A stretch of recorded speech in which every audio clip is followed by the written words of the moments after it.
Glória a Deus. Graça e paz do Senhor Jesus, irmãos. Amém?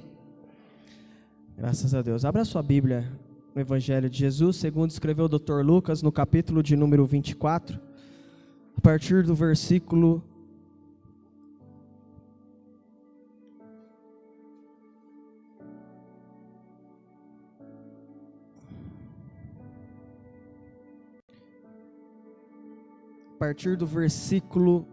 13.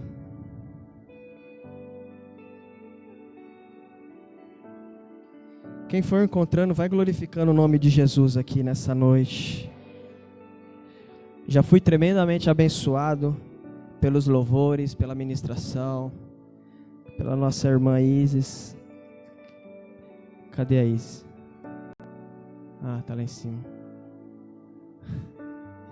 É isso aí. É isso aí. Glória a Deus. Todos encontraram, amém? A epígrafe está escrito: os discípulos a caminhos de Emaús. Eu vou ler. E eis que 2 deles foram naquele mesmo dia para uma aldeia chamada Emaús, que distava de Jerusalém 60 estádios. 60 estádios é equivalente a mais ou menos entre 10 a 11 quilômetros. Versículo 14. E iam falando um com o outro sobre todas as coisas que tinham acontecido. E aconteceu que quando eles caminhavam juntos e arrazoavam entre si, o próprio Jesus se aproximou. Repita comigo: Jesus se aproximou. E iam com eles. Mas os seus olhos estavam impedidos para que não conhecessem. E ele lhes disse: que tipo de palavras são essas que têm de um com o outro enquanto vocês caminham? Estão tristes? Versículo 18. E um deles, cujo nome era Cleopas, respondendo, disse-lhe: és tu somente um estrangeiro em Jerusalém e não soube das coisas que têm acontecido nesses dias? E ele lhes disse: quais coisas? E eles lhe disseram: a respeito de Jesus de Nazaré, que foi um profeta poderoso em feitos e palavras diante de Deus e de todo o povo. E como os principais sacerdotes e os nossos governantes o entregaram para ser condenado à morte e o crucificaram. Mas nós esperávamos que fosse ele quem havia de remir Israel. E todavia, além do mais, já é hoje o 3º dia desde que essas coisas aconteceram. Pode tomar seu assento em nome de Jesus. Irmãos, eu quero compartilhar com vocês uma palavra que eu já tive a oportunidade de no devocional compartilhar com a igreja. E Deus, por bondade, por misericórdia, compartilhou algo a mais comigo nessa passagem e queimou meu coração para transmitir isso para a igreja. Eu queria que vocês entendessem aqui que nessa história, nesse texto, nós estamos falando de 2 discípulos. Eu disse discípulos. A Bíblia não diz seguidores, a Bíblia não diz multidão, discípulos. Então aqui eu já quero começar a dar uma introdução para vocês entenderem o contexto daquilo que a gente está falando aqui. Multidão, a gente sabe que são aquelas pessoas que estão interessadas somente nos milagres. Multidão são pessoas que estão interessadas apenas na cura, na bênção. Olha, não é à toa que você vê igrejas lotadas. Por quê? Porque a única coisa que é pregado naquele lugar é cura, é bênção, é cura. Bom, então, se eu preciso de bênção, se eu preciso de cura, o lugar certo aonde estão falando sobre isso, certo, irmãos? Ué, se eu preciso de cura e aquela igreja só fala de cura, lá é o melhor lugar, não tem lugar melhor do que ali. Se eu preciso da minha vitória e aquela igreja só prega sobre vitória, então é lá. Por quê, Denis? Eu vou nessa igreja, recebo a minha bênção e vou embora. Isso é a visão da multidão. Agora a visão de seguidor é aquela visão assim: olha, eu gosto dessa igreja, eu sou simpatizante com ela, eu sigo essa igreja, eu sigo esse ministério. Você é um seguidor, mas você não é discípulo. E aí é onde a gente tem que distinguir os povos: multidão, seguidores e discípulos. Sabe por quê? Multidão, quando você confronta, não fica na igreja. Multidão, quando você confronta, não aceita ser confrontado. E não é eu confrontar, não é o presbítero Anderson, não é o pastor, é a palavra que nos confronta. Então multidão não suporta as verdades que está aqui. Multidão não suporta falar que você precisa renunciar, que você precisa mudar de vida, que você precisa ser transformado. Multidão não, multidão ela só quer ouvir que você vai vencer, que você vai vencer e que você vai vencer. E seguidores é aqueles que fazem da igreja simplesmente um ambiente social. Porque afinal de contas é legal você vir aqui, se relacionar com as pessoas, mas eu só sigo. Eu não sou discípulo. Tá bom, Júlio, então o que é discípulo? Discípulo é aquele que aceita ser confrontado pela palavra. Discípulo é aquele que senta na mesa do mestre, aos pés do mestre, para ouvir os sermões dele. Discípulo é aquele que aceita ser exortado, admoestado. Discípulo é aquele que passa pela prova dando glória a Deus. Discípulo é aquele que não retrocede diante das adversidades. Agora a multidão não. A multidão, se vir uma tempestade mais forte, pula fora do barco. Agora discípulo, aconteça o que acontecer, passe o que passar, ele permanece. Alguns de vocês vão dizer, não, peraí, não é verdade, porque Pedro era um discípulo, mas ele negou Jesus 3 vezes. Mas você esquece que depois Pedro, além de se arrepender, ele foi cheio do Espírito Santo, e por onde ele passava, só a sombra dele já curava as pessoas. O que eu quero dizer aqui? Discípulo erra, mas é discípulo, porque o discípulo erra, sabe que errou, clama ao Senhor, Deus salva-me, Deus socorre-me, e como foi pregado hoje aqui de manhã, Deus ele vem com a sua destra fiel e salva. Por quê? Porque é discípulo. Então a gente está falando aqui de 2 discípulos, discípulos que estavam frustrados, discípulos que estavam decepcionados, discípulos que já estavam com a perspectiva de vida já fracassada, com sentimento de derrota. Por quê? Porque eles eram de Emaús. Emaús significa lugar de tristeza. Emaús significa lugar de ter uma vida medíocre. Emaús significa um lugar de ter de fracasso, de derrota. Só que eles se tornaram discípulos, por isso que eles foram para Jerusalém. Jerusalém significa o quê? Um lugar de paz, o coração de Israel. Um lugar de esperança, um lugar de bonança, um lugar de alegria. E eles estavam em Emaús, mas eles foram para Jerusalém, e lá se tornaram discípulos. Só que por que eles estavam voltando para Emaús? Peraí, eles estavam agora começando a viver uma nova vida. Eles estavam começando agora a se tornar literalmente discípulos do Senhor, que daria sequência no ministério de Jesus. Estava tudo dando certo para eles. Mas por que eles se frustraram? Simples. Porque eles criaram uma expectativa em Jesus. E não está errado criar expectativa em Jesus. Na verdade, se existe uma pessoa para você criar expectativa, é em Jesus. Porque se você criar uma expectativa em mim, uma hora eu posso te decepcionar. Se você criar uma expectativa na igreja, uma hora a igreja pode te decepcionar. Mas se você criar expectativa em Jesus, Jesus nunca vai te decepcionar. Então, esses discípulos, eles começam a retornar para Emaús. Por quê? Simples, porque Jesus havia feito diversas promessas. Promessa de quê? Que ia resgatar o povo de Israel. Promessa de quê? De que ia salvar o povo. Promessa de quê? Que ia libertar, que ia curar. E curou, e libertou. Se a gente for discorrer a Bíblia aqui, quantas vezes a gente vai ver Jesus fazendo milagres? E curava cego, e levantava o paralítico, e multiplicava pães, e multiplicava peixes. Quantos e quantos milagres nós vamos ver? Só que a diferença é que eram discípulos, então eles viram. Muitos dos milagres, eles viram. Então eles viram literalmente Jesus fazendo a sua obra a olho nu. E mesmo vendo os milagres acontecendo, mesmo vendo o ministério de Jesus ao vivo, a cores 3D, eles se frustraram. Mas por que, Júlio, se frustraram?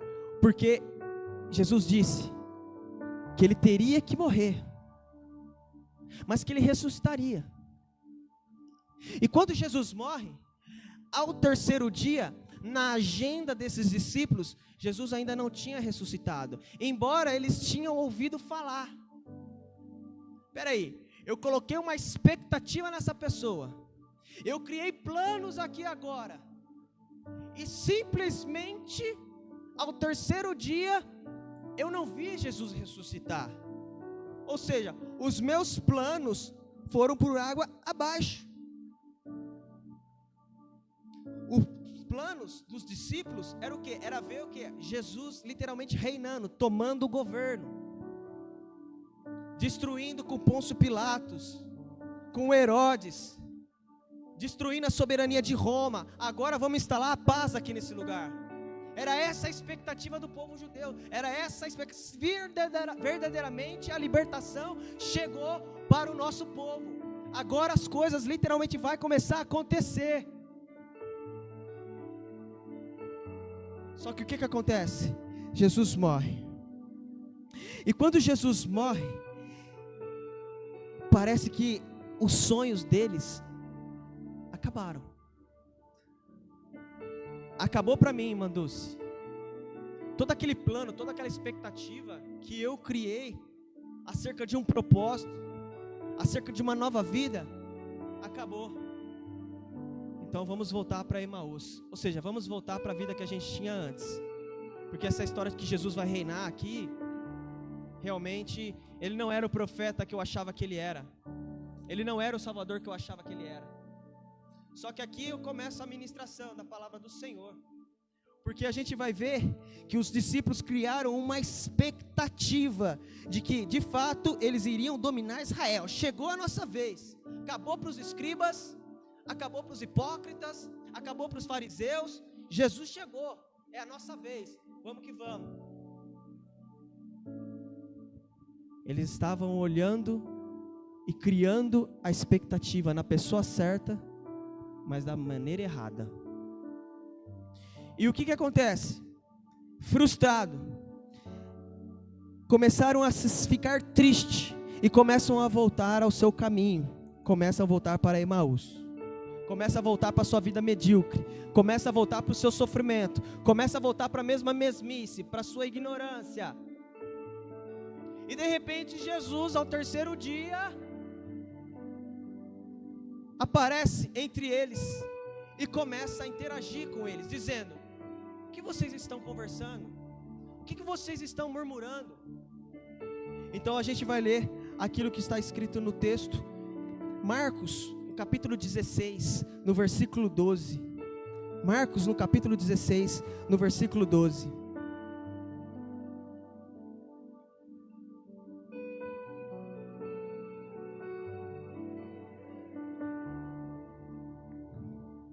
Versículo 15. Enquanto trocavam ideias e discutiam, o próprio Jesus se aproximou de ambos e começou a caminhar com eles. Entretanto, os olhos deles foram impedidos de reconhecê-lo. Agora eu quero bugar a mente de vocês. Eram discípulos, conheciam Jesus. 3 dias foi o suficiente para eles não reconhecerem Jesus? Entenda uma coisa, alguns estudiosos vão dizer que Jesus ele apareceu aqui de uma forma transfigurada. Não se sabe ao certo o que de fato aconteceu aqui nessa passagem, porque como que em 3 dias você esquece a face de uma pessoa, principalmente do Salvador do mundo? Como que em 3 dias você simplesmente esquece daquele que veio para os seus, mas os seus os rejeitaram? Como que em 3 dias você esquece daquele que fez sinais, milagres, prodígios, curas e muito mais? Como? A resposta está na palavra frustração. Quando as pessoas começam a se frustrar por colocar expectativa errada em coisas, elas começam a ficar cegas para o Jesus que está ao lado delas. Quando você começa a criar uma expectativa errada em determinadas coisas, E isso cria uma frustração tão grande, e essa frustração pode levar você a um declínio, pode levar você a uma tristeza, pode deixar você a uma autoestima muito baixa, ao ponto de ver Jesus ao teu lado, mas não reconhecer. Eu quero abrir um parênteses aqui. Tem pessoas tão frustradas com o passado, tão frustradas com uma série de coisas, que está na igreja, está ouvindo a voz do Senhor, mas acha que Ele não está aqui. Tem pessoas tão frustradas por coisas que aconteceram, que vem no culto, vê as coisas acontecer, mas acha que está acontecendo para todo mundo, menos para ela ou para ele.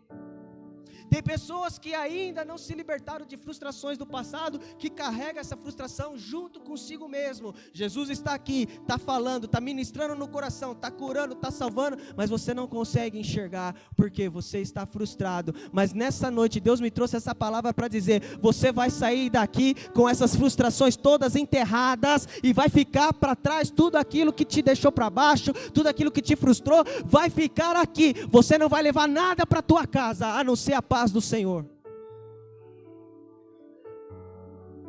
A não ser a paz do Senhor. Agora, no versículo 19, ao que ele, Jesus, indagou: mas do que vocês estão falando? E eles começaram a explanar. Ora, o que ocorreu a Jesus, o Nazareno? Olha, falando com Jesus como se não fosse Jesus. O que ocorreu a Jesus, o Nazareno, que era varão, profeta, poderoso em obras e palavras diante de todo o povo. E como os chefes sacerdotes e nossas autoridades o entregaram para ser condenado à pena de morte e o crucificaram. E nós acreditávamos que fosse ele que havia de trazer a total redenção de Israel. Mas hoje já é o terceiro dia desde que tudo isso aconteceu. Versículo 22. É verdade também que em algumas mulheres seguidoras conosco nos assustaram, porque foram de madrugada ao sepulcro, mas não encontraram o corpo de Jesus. Aqui tem até uma brincadeira, né? Quem foi lá no túmulo ver se ele estava lá? As mulheres, porque normalmente as mulheres tendem a ser um pouquinho mais curiosas. Não, tem os homens também, mas eles, no geral, as mulheres são um pouquinho mais curiosas. Mas olha que bênção. Foram elas que foram dar o recado. A maior notícia que esse mundo já recebeu: ele não está aqui, ele vive. Meu Deus. Então por que eles voltaram? Frustrados, tristes, ansiosos demais. Isso gera neles uma incredulidade, ao ponto da sua própria tristeza, a sua própria frustração cegar a presença de Deus que estava ao lado dele. Bom, então nós somos exatamente como eles. Por quê? Eles se frustraram no que sentido? Ali foi instaurada uma crise existencial. E quantos de nós já nos passamos por crise existencial? Quantos de nós já de repente não se frustrou com o trabalho? Já se frustrou de repente com o relacionamento conjugal, com os seus filhos? Já se frustrou de repente numa igreja? Ao ponto de isso tornar você um coração endurecido, de não reconhecer mais que Jesus está falando com você do teu lado, no seu ouvido, mas não, você não está ouvindo. Não está ouvindo. Por quê? Porque você está frustrado. Quem está entendendo essa mensagem aqui? Quantas pessoas que não estão aí fora, no mundo, frustradas? Sabe por quê? Porque chegou na igreja e criou expectativa nas coisas erradas. Porque chegou na igreja e criou expectativa em coisas, e as coisas não aconteceram. Então se frustraram, acabou os sonhos, a alegria se foi, não há paz. Eu vou voltar para a minha vida de antes, igual Pedro. Igual Pedro, depois de negar Jesus 3 vezes, vamos voltar para a pesca? Deixa quieto isso aí, eu não sou digno de estar na presença de Deus, porque afinal de contas eu o neguei 3 vezes. Eu não sou digno de vir aqui na igreja, levantar a minha mão e adorar, porque eu neguei Ele 3 vezes. E ele volta. Só que Pedro, ele tem uma influência tão forte, ele é um líder que exerce uma influência tão forte, que quando ele vai, outros vão atrás. Ou seja, existem pessoas que quando se frustram, além de sair fora, leva outras pessoas junto. Existem pessoas que quando se frustram, não é suficiente para mim se frustrar sozinho, eu quero levar outros comigo. E tem pessoas que fazem isso sem abrir a boca, porque exerce uma influência. Então tome cuidado, irmãos, porque todos nós exercemos uma influência. Aquilo que você faz pode influenciar positivamente alguém ou negativamente. Irmãos, não é uma mensagem de autoajuda, é uma mensagem de confronto. Mas eu creio que Deus, Ele exorta aquele que Ele ama. E se estamos sendo confrontados nessa noite, eu me sinto amado por Deus. Eu me sinto amado por Deus. Então, a frustração faz você ficar muitas vezes solitário. E aí você começa a ficar depressivo. Aí você começa a se isolar. Tudo por quê? Porque você tirou os olhos da promessa de Deus. Jesus disse, eu vou, mas ao terceiro dia eu vou ressuscitar. Chegou o terceiro dia, eles não viram Jesus, mas Ele havia ressuscitado, mas eles não viram. É tipo aqueles que tem que ver para crer. Jesus já estava vivo, mas eles não viram, e por eles não terem visto, então foi o suficiente para eles se frustrarem e querer voltar para a sua vida medíocre, para a sua mesmice. Só que eu amo a Bíblia, por quê? Porque Jesus, Ele é tão misericordioso, que Ele vai atrás dos discípulos. Aí você para perguntar, mas por que Ele foi atrás dos discípulos? Desses dois específicos, que um a gente sabe o nome, e o outro a gente não sabe, se é homem, se é mulher, se é a esposa de Cleopas, a gente não sabe. E não vem ao caso aqui, mas por que Jesus foi atrás dos discípulos? Se você não dá um glória aí, irmão, meu Deus do céu, sabe por quê? Porque esse mesmo Jesus é aquele que falou assim, aquele que vem a mim, de maneira alguma eu lançarei fora. É por isso que Ele foi atrás dos discípulos. Peraí, é discípulo meu, está voltando lá para a mesmice, para a vida medíocre, mas eu sei que é meu discípulo, eu vou atrás dele, vou conversar com eles e vou trazer ele de volta, porque é discípulo. Jesus, Ele poderia deixar eles voltar para Emaús, poderia. Não, eu sou fiel, eu disse que eu viria resgatar meu povo, e eu disse para o meu pai que aquele que Ele mandasse até a mim, de maneira alguma eu lançarei fora, e eu vou cumprir minha promessa. Irmão Júlio, tem um amigo meu que ele está desviado, e eu sei que ele é discípulo, fica tranquilo, Jesus vai atrás dele também, porque é filho, porque é discípulo. Ele vai. Bom, você já andou ao lado de pessoas que só murmuram? Quem já balançou a cabeça muito intenso assim, Mateus? Tipo assim, você balançou muito a cabeça assim. Quem anda ao lado de murmurador? Aquela pessoa que só reclama. Eu até postei um vídeo, acho que eu mandei um vídeo para alguém, um palestrante, o Leandro Carnal, né? Ele chega na casa dele, assim, cansado, e ele fala assim, nossa, eu tô cansado hoje. Aí a pessoa que está lá de casa, nossa, eu também estou muito cansado, meu Deus do céu. Aí ele fala assim, não, mas eu estou falando de mim, eu estou cansado. Não, mas eu também estou muito cansado. Aí você vai falar para uma pessoa assim, eu estou com uma dor de cabeça. Aí outra pessoa tem uma dor maior, eu estou com câncer. Tem gente que é assim, que você fala que você está com uma coisa, a pessoa tem algo a mais. Irmão, eu estou mentindo? Se você fala assim, olha, eu tenho um amigo, tem gente que, oh meu Deus, tem gente que assim, eu tenho um amigo, que, nossa, eu estava vindo lá para cá, estava indo trabalhar, e ele estava andando de bicicleta, e ele caiu, sério, nossa, a hora que eu estava indo no trabalho, eu vi um cara que caiu de moto também, ali na esquina. Gente, parece que tem gente que gosta de aumentar as coisas, ou querer fazer da dor, eu não sei. Também tem aquele tipo de pessoa que é tão carente que a única forma dela conseguir a atenção das pessoas é falar que está doente. Então essa pessoa é tão carente que ela está sempre doente, porque quer a atenção das pessoas. Isso é doença emocional.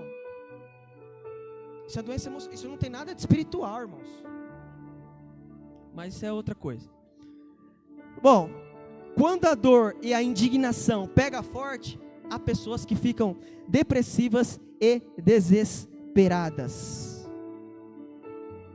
Quando acontece algo muito forte, algo que realmente abala nossas estruturas, a gente tende a ficar o quê? Triste. E até aí tudo bem. Afinal de contas, a gente vai aprender na Bíblia, olha, chorais com os que choram, se alegrar com os que se alegram. A Bíblia vai dizer, olha, nós temos um Pai, Ele é consolador. Jesus chorou. Jesus chorou.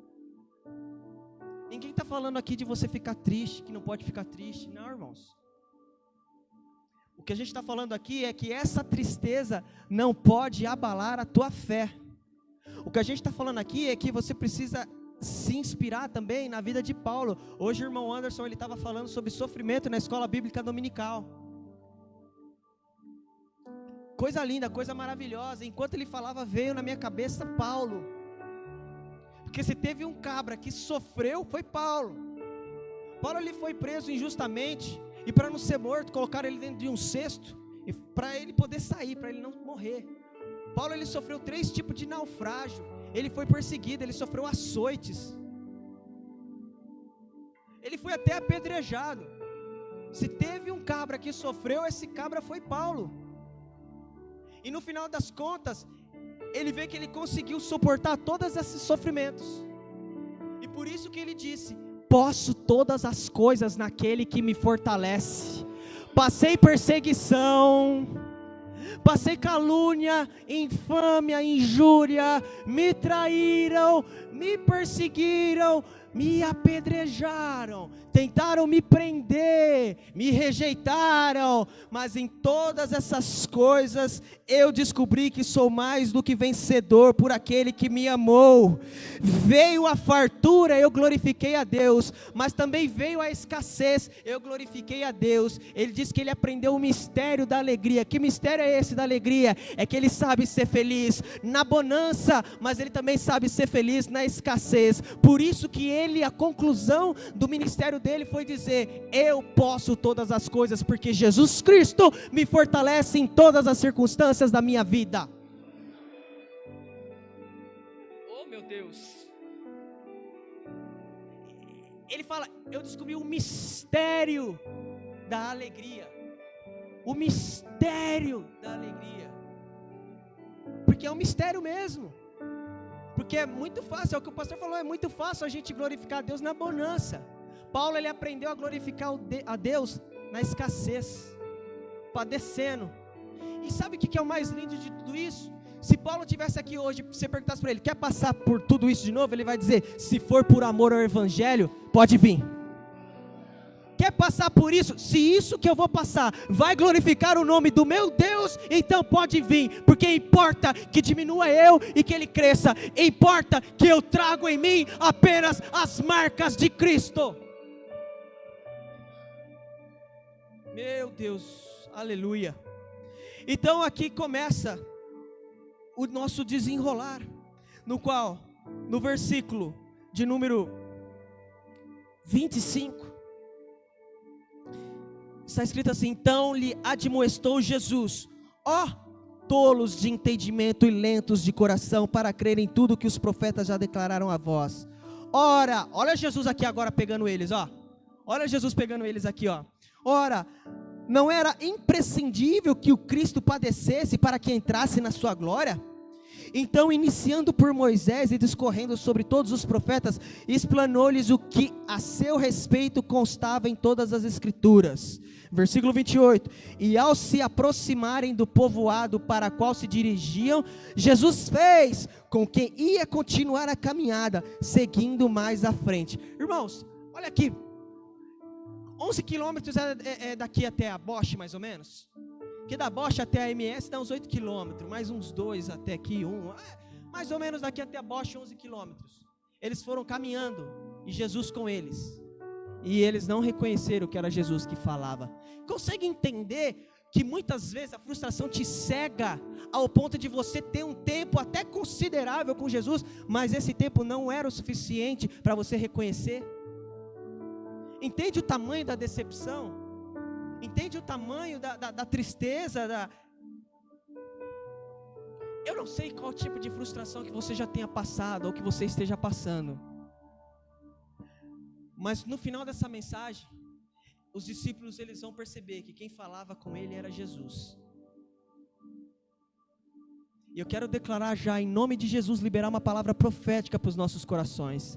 Eu não sei se tem pessoas frustradas aqui atualmente na nossa igreja. Eu creio que sim, porque senão Deus não permitiria trazermos essa palavra. Mas eu creio que em nome de Jesus, você não vai sair daqui carregando essa frustração. Você não vai sair daqui, porque o Jesus que nós temos pregado, o Jesus que abriu os olhos desses discípulos, vai ser o mesmo Jesus que vai abrir os seus olhos nessa noite, para que você possa reconhecer que Ele vive e que Ele fez uma promessa, e essa promessa há de se cumprir. E é isso que Jesus prova para esses discípulos, é isso que Jesus mostra para esses discípulos. Então no verso de número 29, porém eles muito insistiram, rogando-lhe, fique conosco. Olha só aqui, irmãos, vou falar igual o pastor agora, fresquinho agora, veio agora. Essa aqui não estava nem no meu estudo. Jesus aparece para esses dois discípulos. Esses discípulos começam a caminhar, voltando para a sua vida medíocre, com Jesus, sem saber que era Jesus, por 11 quilômetros. Era um estranho, não conhecia, não reconheceu que era Jesus, era um estranho. Jesus, ele é tão gentleman, ele é tão simpático, ele sabe conversar com as pessoas. Eu imagino que Jesus devia ser muito carismático também, com os discípulos, não com os fariseus, não com os hipócritas. Com os hipócritas ele chegava assim, sepulcro caiado. Que num percurso de 11 quilômetros, Jesus finge que vai seguir a caminhada, e ele fala, não, Jesus, fica aqui conosco, vamos entrar.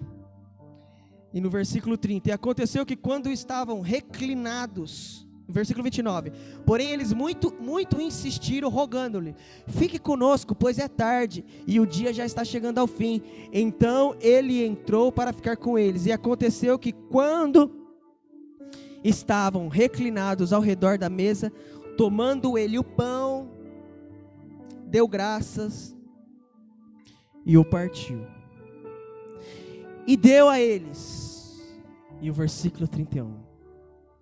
Neste mesmo instante, se lhes abriram os olhos e o reconheceram. Depois de Jesus pregar para eles no caminho de volta, Jesus se assenta com eles e Jesus parte o pão. Na hora que Jesus parte o pão, eles o reconhece. A cegueira espiritual, a frustração caiu por terra. Eles conseguem agora reconhecer que ali era Jesus. Só que Jesus, ele some. Só que olha que interessante, seguindo, versículo 32, irmãos, meu Deus, e questionaram-se entre si, porventura, não nos queimava o coração, quando ele, durante a nossa jornada, nos falava e nos explicava as Escrituras? Eu fico imaginando esses dois discípulos lá sentados na mesa, Jesus estava aqui, ele já não está mais. E aí um olha para o outro e fala assim, você percebeu que quando a gente caminhava, enquanto ele falava aquelas palavras, ardia o nosso coração? Por favor, alguém fala para esses discípulos, e alguém fala para nós nessa noite, que a fé vem pelo ouvir, e ouvir a palavra de Deus. Alguém fala para a igreja nessa noite, que a nossa fé, todo tipo de frustração, vai cair por terra, quando você abrir o coração para a palavra de Deus. E é isso que acontece. A fé vem pelo ouvir. Ouvir o quê? A palavra. Que palavra? A palavra que cura, que liberta. A palavra que palavra? A palavra que tem poder para mudar o quadro da história de uma pessoa. E às vezes, irmã Michele, a pessoa não precisa nem de uma pregação, ela precisa apenas de uma palavra. Uma palavra. O que talvez esses 2 discípulos não entenderam, irmão Anderson, é que Jesus ele ressuscitou ao 3º dia, mas talvez não da forma que eles gostariam, ou a expectativa que eles criaram na ressurreição de Jesus. Por favor, alguém fala para Marta, alguém fala para Maria também, que Maria, olha, Marta, vocês também criaram uma expectativa de que eu ressuscitaria Lázaro ao 3º dia. Alguém avisa a minha igreja que a agenda de vocês não é a minha agenda. Alguém avisa, por favor, que ao 3º dia é a expectativa que você criou. A minha expectativa como dono de todas as coisas é no 4º dia. Para quê? Para mostrar para você que há um verdadeiro Deus que reina, que controla tudo e que faz as coisas no seu devido tempo. Então muitas vezes a gente também se frustra porque a gente cria o nosso tempo. Muitas vezes a gente se frustra porque a gente não só cria expectativa em alguma coisa, mas a gente cria um tempo para que isso aconteça. Esses discípulos, eles reconhecem Jesus, ao ponto de dizer, o meu coração ardia enquanto ele falava aquelas palavras. Aí eu te pergunto, qual foi a última vez que o teu coração ardeu ao ouvir a palavra do Senhor Jesus? Qual foi a última vez que os seus olhos encheram de lágrima quando alguém subiu aqui em cima e recitou João 3,16? Porque Deus amou o mundo de tal maneira que enviou o seu Filho único, unigênito, para morrer no meu e no seu lugar, para que todo aquele que nele crê não pereça, mas tenha vida eterna. Qual foi o último dia que a gente se emocionou com talvez o textuário da Bíblia? Qual foi o último dia que você se ardeu no seu coração a palavra? Deixa eu te falar uma coisa. A palavra ela é mais cortante do que uma espada de 2 gumes. Amém? Deus criou tudo através da palavra. Amém? Exceto você, que Ele fez com a palma das suas mãos. Deus com uma palavra, Ele pode mudar o quadro da vida de qualquer pessoa. Talvez nessa noite você veio aqui querendo receber uma palavra.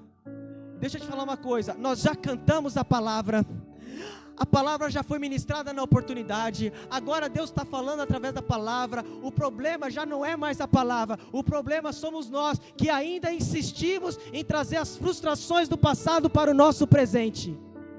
O problema já não é mais o culto, o problema já não é mais a igreja, você pode até mudar. O problema já não é mais o pastor, já não é mais a pregação, já não é mais o louvor. O problema é que você ainda insiste em carregar as suas frustrações do passado. Jesus está falando com você há meses, mas você acha que não está falando. Por quê? Porque você ainda resolve carregar as frustrações do seu passado. Desculpa, irmãos. Mas se a gente quiser viver o sobrenatural de Deus e começar a viver o verdadeiro algo novo, a gente de uma vez por todas tem que deixar para lá aquilo que nos machucou. Só que Jesus ele é sublime. Jesus ele é maravilhoso, conselheiro, príncipe da paz, amoroso, pai da eternidade, estrela de Davi, o pão da vida. O Emanuel, aquele que é o Deus conosco, Ele é a pedra angular. E esse Jesus, que Ele é majestoso, este Jesus que segura o universo na palma da sua mão, esse Jesus que nós estamos adorando aqui nessa noite, esse Jesus que estava lá em Gênesis, mas também já está em Apocalipse, Ele estava lá na criação, mas Ele já está também lá no novo céus e na nova terra, tudo já está designado pelo Senhor. O que Deus está falando para mim e para você nessa noite é: filho, até quando você vai esquecer que eu, sendo grande como eu sou, habito dentro de você, e por eu habitar dentro de você, não há espaço para vitimismo, não há espaço para frustração, não há espaço para a vida medíocre. Entenda, irmãos, que vida medíocre aqui, ninguém está falando de pobreza, a gente está falando de mentalidade, de voltar para aquele lugar de onde Jesus nos tirou. A gente está falando aqui de você voltar para um passado que já não te pertence mais, e que às vezes você é tentado a voltar. Por quê? Porque algumas coisas não estão dando certo no seu tempo, na sua hora, da forma que você gostaria. Quem está entendendo essa mensagem aqui, irmãos? Quem está entendendo que Deus quer colocar de uma vez por todas o nosso passado, a nossa frustração, que isso seja enterrado, que isso seja aniquilado nessa noite, e que em nome de Jesus, aquilo que te frustrou, aquilo que te decepcionou, vai servir de testemunho para as bênçãos, para as glórias, para as vitórias que Deus vai nos dar. Oh meu Deus, se coloque de pé em nome de Jesus.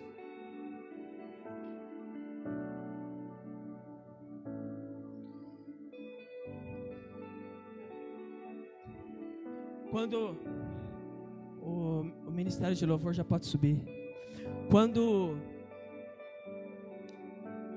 Jesus, escute isso,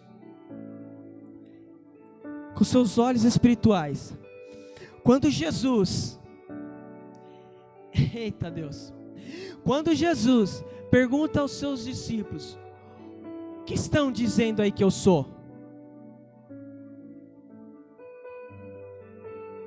E uns vão dizer, olha, estão falando que o Senhor é Elias, Moisés, um dos profetas. E aí, Jesus olha para eles e fala assim, e vocês? O que vocês dizem que eu sou? E vocês, para vocês, quem eu sou? Talvez Jesus está perguntando para você nessa noite, quem eu sou para você? Um estranho? Mas Pedro, cheio da graça e do conhecimento de Deus, é aquele que levanta a sua mão, dá um passo à frente, estufa o peito e fala assim, tu és o Cristo, Filho do Deus vivo. Eu imagino que os discípulos olharam para Pedro e falaram assim, olha Pedro. E Pedro, né, ele é impossível, ele falou, deve ter ficado todo pomposo. Acertei, ponto para mim. Aí Jesus já conhecendo o ego do homem, né, que se a gente não vigiar, o nosso ego sobe toda hora. Então o Espírito Santo vem só podando, opa, dá uma segurada. Então Jesus fala assim, isso, disseste bem, eu sou esse mesmo, mas você só sabe disso porque meu Pai que está no céu te revelou, não é glória tua. Então nessa noite, o Pai que está no céu, eu creio que vai renovar a tua mentalidade, que vai renovar as tuas promessas, que vai renovar os teus pensamentos, e que você vai sair daqui nessa noite enxergando Jesus como você nunca enxergou. Você vai sair dessa noite com as frustrações deixadas de lado e olhando para as promessas que Deus tem para a tua vida. Não importa se você tem 5 anos de idade, 10, 15, 20, 50, 60, 70. Enquanto você tem fôlego, tem propósito. Enquanto você tem fôlego, tem vida. Enquanto você tem fôlego, tem mistério, tem manto, tem poder de Deus sobre a tua vida. Enquanto você tem fôlego, há um propósito. Então chega, igreja, deixa aquilo que passou para trás, toda a frustração que cai por terra em nome de Jesus, e começa a ver que Jesus está falando com você, não é de hoje, não é de ontem, Jesus já está falando com você faz tempo.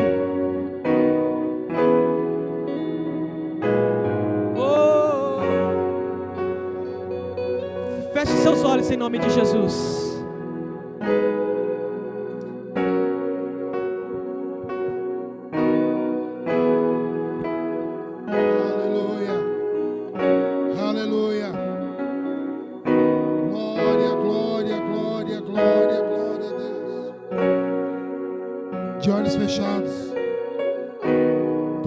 Fechados, se desliguem dessa terra, não preste atenção em quem está do seu lado, contemple Jesus, Ele se faz presente neste lugar, a presença de Jesus é notória. Neste momento Deus quer abrir os teus olhos, Deus quer retirar as escamas dos teus olhos, para que você possa contemplar Jesus em meio a essa situação que você está passando. Conversa com Jesus. Conversa com Jesus. Oh, Pai. Oh, Papai. Deus Todo-Poderoso, nós cremos em Ti. Nós precisamos de Ti. Jesus, estamos aqui, Senhor, cheios de falhas, cheios de fraquezas, cheios de pecados, Deus. Mas nós cremos, papai, que por tua imensa misericórdia e graça, o Senhor se faz presente neste lugar para mudar a história da nossa vida. Jesus, Espírito Santo, alguns de nós aqui temos até caminhado contigo, mas não temos te enxergado. Estamos passando, papai, pessoas aqui passam por dificuldades. E papai, quem sou eu para te falar? O Senhor já tem contemplado essas pessoas. Oh meu Deus, em nome de Jesus, abre os nossos olhos, muda vidas aqui hoje. Meu Deus, em nome de Jesus, quebra barreira, quebra grilhões, quebra algemas. Oh! Espírito Santo, derrama no nosso meio a tua unção, a tua virtude, o teu poder. Em nome de Jesus, papai, que no nosso meio haja cura, haja libertação, haja milagre, haja poder, haja maravilha. Mas meu Deus, como eu sempre oro, haja salvação. Oh Espírito Santo, tu és bem-vindo neste lugar. Muda pensamentos. Se for necessário, retira amizades do nosso meio. Amizades que muitas vezes têm nos tirado da tua presença, Deus. Oh Senhor Jesus, nós queremos te enxergar, nós queremos te ver. Meu Deus, derrama da tua unção, derrama da tua virtude, derrama do teu poder. Meu Deus, existem pessoas aqui que estão sem esperanças, que criaram expectativas e hoje estão com essas expectativas frustradas. O Senhor conhece o coração, o Senhor conhece a mente de cada uma dessas pessoas. Oh Espírito Santo, tu tens poder para mudar a história. Tu tens poder para aumentar a fé. Aumenta, Senhor, a fé nos nossos corações. Aumenta, Deus, a fé na nossa mente. Meu Deus, em nome de Jesus, que nós possamos cada vez mais entender que a fé é o firme fundamento das coisas que se esperam. Oh, papai. Oh, meu Deus, nós somos teus filhos. E a tua palavra nos diz, papai, que tu não és um pai que dá pedra ao filho que tem fome. O Senhor pode dar muito mais do que aquilo que pedimos, pensamos ou imaginamos. Renova sonhos aqui, renova sonhos neste lugar. Oh Espírito Santo, fortalece, Deus, fortalece, Senhor, este casal que tem passado por adversidades, por tribulações. Eu quero neste momento repreender toda contenda nos lares, em nome de Jesus. Em nome de Jesus, que neste momento toda palavra contrária caia por terra agora.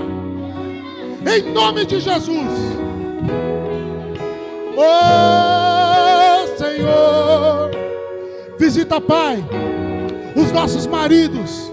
Visita, Pai, as nossas esposas.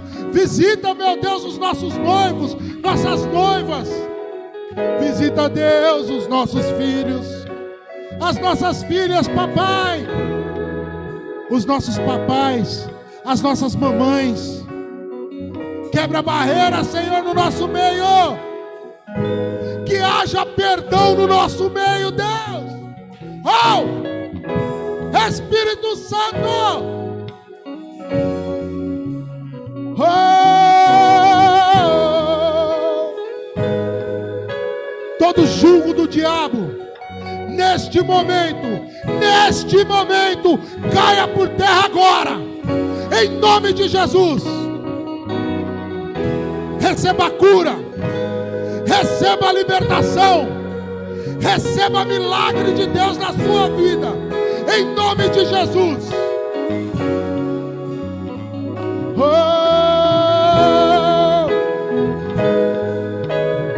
Espírito Santo, nos leva mais fundo na tua presença. Oh, Senhor, nos fortalece.